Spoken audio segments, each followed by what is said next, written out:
Hello and welcome to my first error car. And well, buckle your seats because this thing is absolutely mental.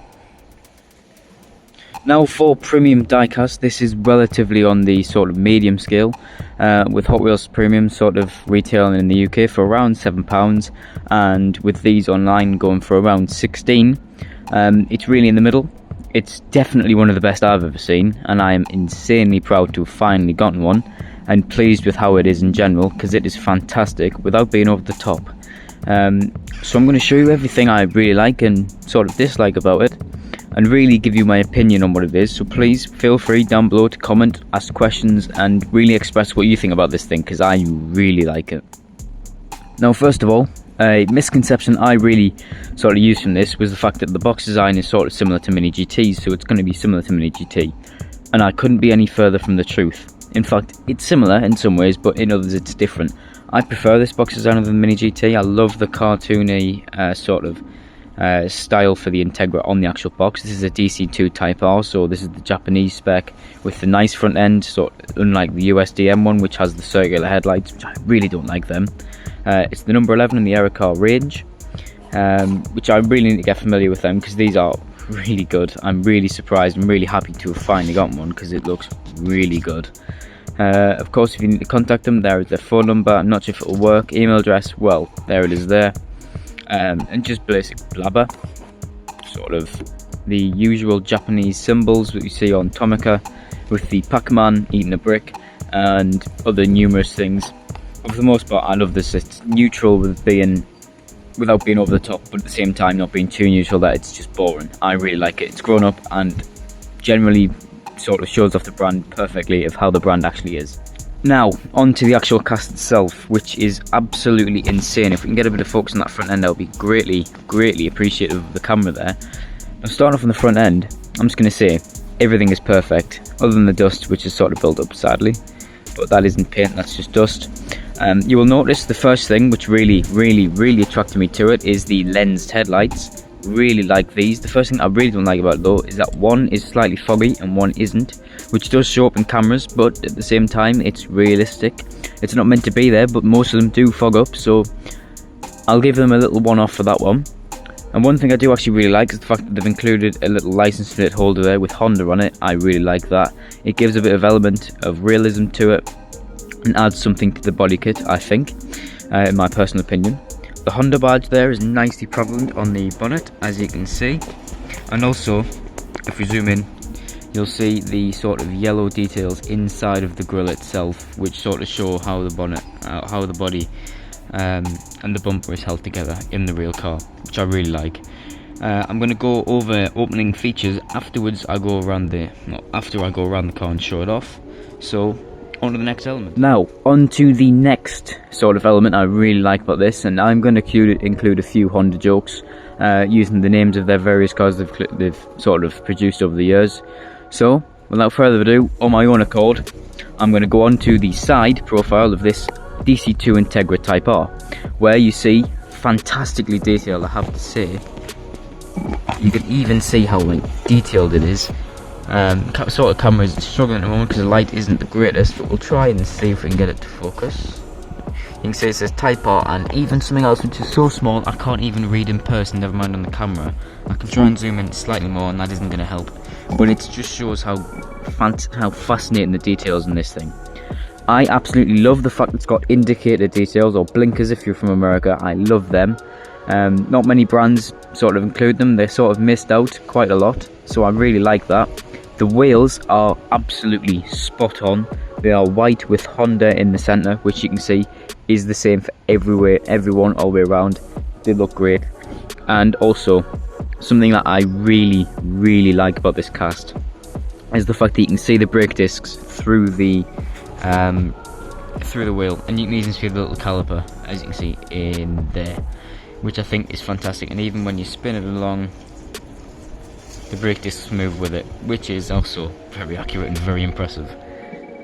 I am genuinely so impressed, and even down to the fact that the wing mirrors are modelled perfectly. They aren't like Mini GT where they're rubber, which I do prefer that, because if you drop it they won't break off, but I'm not sort of worrying about these breaking off because they are stiff enough where they sort of stay put. At the same time, they do take a bit of abuse, and as you can see, they will wobble, and it does take a bit of punishment.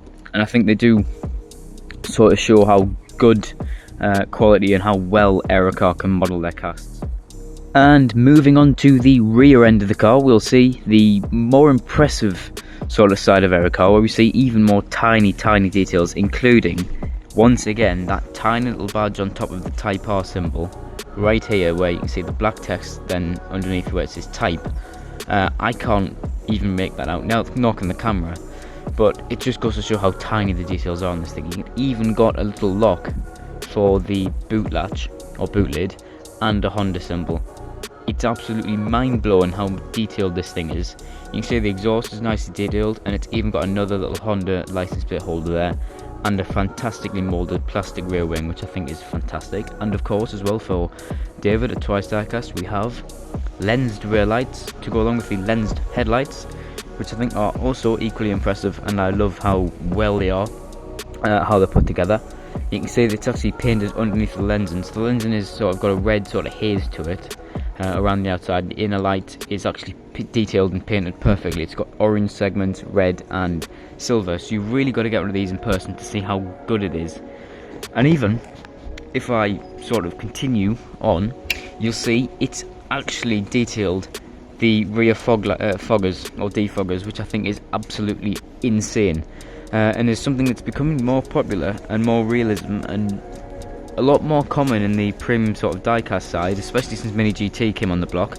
You've got manufacturers like Aerocar here, we've got Tarmac Work and various other ones including this, and I think it is really impressive and really good to see that the defoggers are actually put on there and detailed well. Of course, you can see the black sort of outside of the glass is detailed all the way around. You can see on the front end, the rear end, and all the way around. It's just equally and all the way around a fantastic model that you just have to pick up if you want to see how great this brand is. It is by far one of the best I've seen, but we haven't even got the best bit yet. Just behold how good the detailing is on this thing. I haven't seen an engine bay this detailed since I popped the bonnet on my Greenlight Escort RS Cosworth, and I was severely impressed. It was fantastic, and I must say this may even top that. The bonnet opens all the way up and even stays up by itself, and I've opened this numerous times already and it doesn't seem to get any weaker. But if we ignore that, it's detailed fantastically. The black engine bay, which I think looks really nice, I prefer it black rather than yellow, because the black sort of highlights how detailed the engine bay actually is. But you can see on the cam cover the Honda badge there, and even VTEC on the top, which I think is insanely impressive, the fact they've managed to do that. They've even detailed the headers for the exhaust, and also some more piping for the intercooler, as you can see there. This is severely impressive, and I honestly am blown away by how detailed this thing is. I cannot wait to see more from Aerocar in the future, and even maybe buy some more, because this has really blown my my socks off. It is fantastic. And you may have even noticed beforehand, one of my second favourite things about this when I flipped around to another view, the fact that the recaro seats, the bucket seats that are usually in Type Rs that are red, even have recaro detailed on them. If you open the door and we can really take a proper look, they even have recaro detailed onto them, which I think is absolutely insane. They have the top sort of bit where you put your restraints in. They're detailed perfectly. It's just an insane level of detail. Spin it around once again, you'll see that the steering wheel is also detailed with the Honda badge, which I think is absolutely crazy. If we can get it focused, that'll be perfect. Thank you, camera. Sort of, you can see the level of detail inside of the interior is second to none. It is absolutely fantastic. I've never seen an Integra model this good. It's definitely one of the best. The moulding, everything about it is perfect, even down to the fact that the seats have perfect details as well, which I think is something that is very often missed in the 1/64 scale category for diecast. I am severely impressed by this, and I've said that numerous times now. And just I've said that to myself. There we are. The wind didn't want to keep it up. I am severely impressed by this brand, and if I have to say, I highly recommend any one of you to go and get one of these. They also make a Nismo GTR, which I am also severely impressed at and definitely have my eye on. That even has the sort of the glass on the doors up, which is something we never see on opener features. So yeah, more of these little Asian slash sort of Japanese sort of area diecast, really blown away socks now, and really showing how impressive diecast, especially in the 1/64 scale sort of area, can become and has become. We're really in a movement now where premium diecast are becoming cheaper and even more impressive and even more detailed, and I can't wait to see what goes on in the future. So why not celebrate this with a few more glam shots of this Integra and really show off its good sides and good features and good everything. So thank you very much for watching. Stay safe everyone, have fun, and of course, stay juke'ing.